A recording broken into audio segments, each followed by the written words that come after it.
If I had kept tally of all of the times that I thought about, felt like, wanted to, or even told myself that I was done, and it was probably about time to leave the narcissist, as well as all the times I truly thought that I couldn't survive without them, apologized for absolutely nothing at all, just to reinstate my existence in their presence, and begged, cried, and pleaded for them not to go when they would threaten me with leaving or that they were just flat out gonna go cheat on me. Based off of what those total numbers would have looked like from a statistical standpoint, you could have sold me hands down. 'Tis I that was the batshit crazy one. And while truly, despite having no record of this for a long time, I still had serious doubts if I was going crazy. Because even to have firsthand witnessed the narcissist madhouse of nonsense, never knowing what direction their mood is going or who you get to try to appease next, Dr. Jekyll or Mr. Hyde.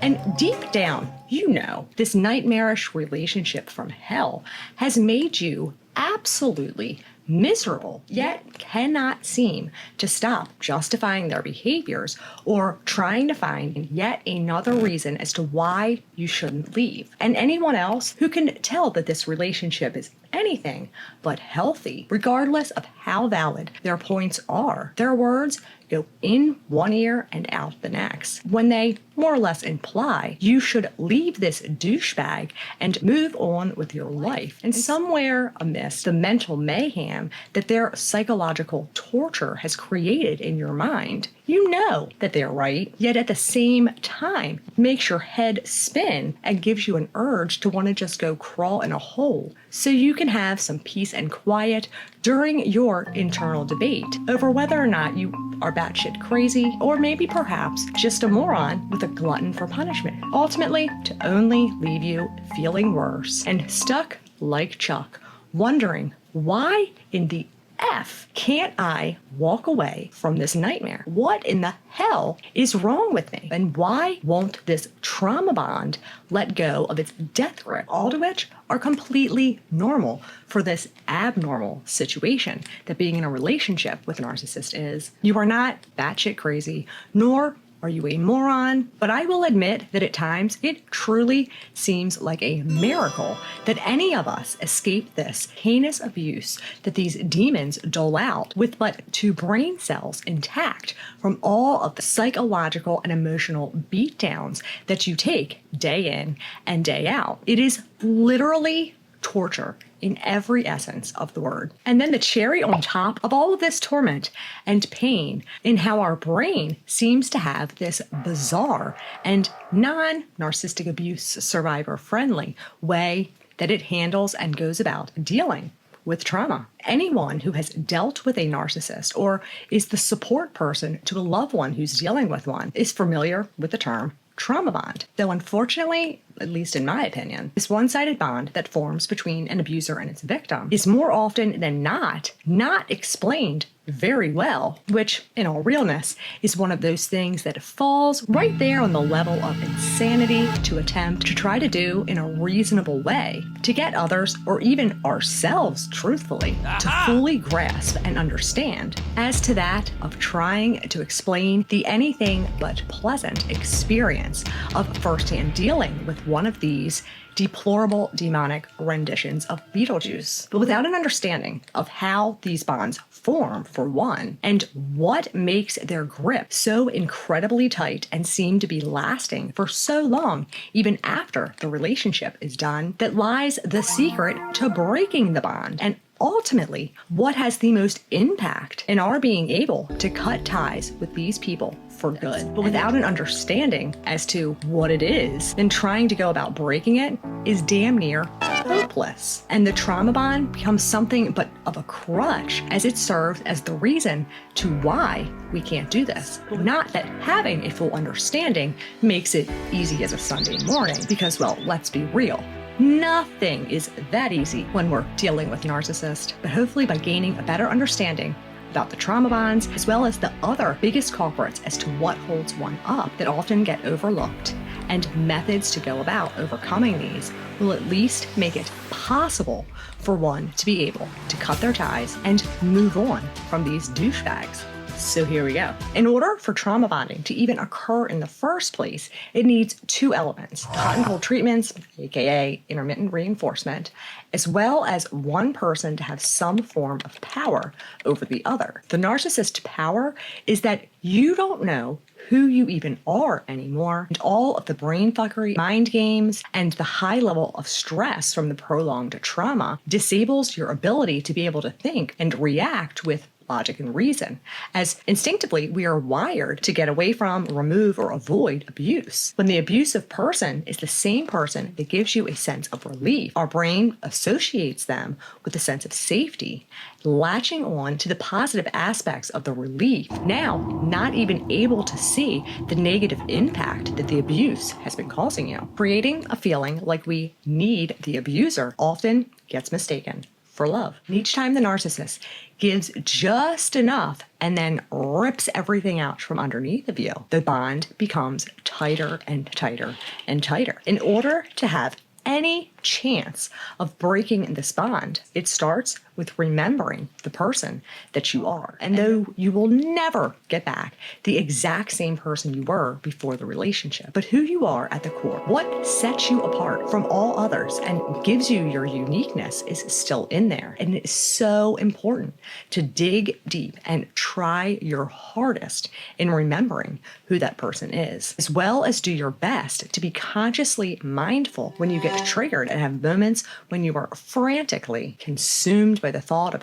how to get to them back, ruminating on their illusion, and desperate to fix this fairy tale from the crypt. If you're anything like me, whenever somebody said mindful or grounded, I was like, I'll take less full, please, and any more in the ground, well, there's a strong chance that my ass ain't coming back up. Because, like, how exactly are you supposed to be consciously mindful of your subconscious thoughts?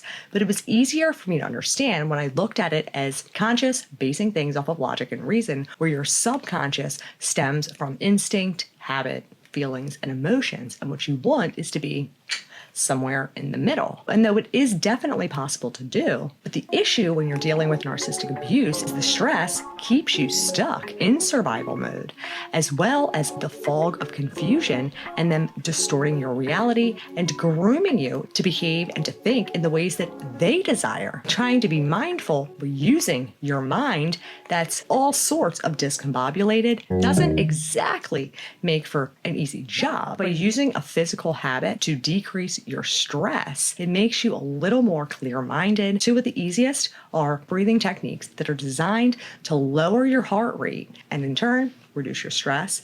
Or my go-to is to literally start humming. It's scientifically proven to help you stop overthinking. It decreases your stress level and enhances your mood as it stimulates the vagus nerve. It doesn't matter if you hum out loud or silently in your head to whatever tune you desire, and it 100% works. Seriously, if I am not talking or sleeping, there's a strong chance that I'm humming. The next biggest step to take is to face with radical acceptance the entirety of it all. And I mean all, because the part where so many get hung up on is the part with the illusion. They were not your best friend. They were not your lover. They were not your soulmate. They were not the people that you thought that you knew at all. Not a little bit, not for 1 second, not for 1 day. Everything about them was a complete falsification designed to lure you in, dupe you to cross over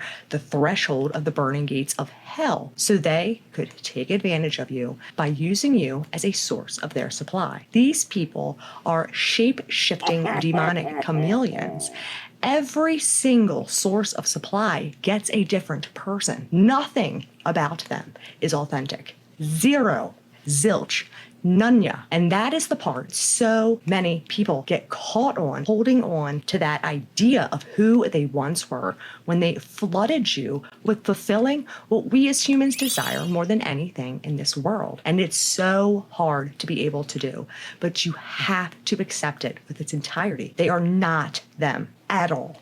At all. Capiche? 2 methods that can both help you remember who you are, as well as face with radical acceptance every bit of this in its entirety. The first one is to stop asking why questions about any of it. Why did they lie so much? Why did I stay so long? Why can't I stop going down these rabbit holes? Or any other whys that you might come up with. Because asking why in regards to a narcissist goes from a question with a quest to understand and becomes in our mind a quicksand of torment and trying to humanize their efforts in context of they're doing something out of the way that average person thinks and behaves simply doesn't work.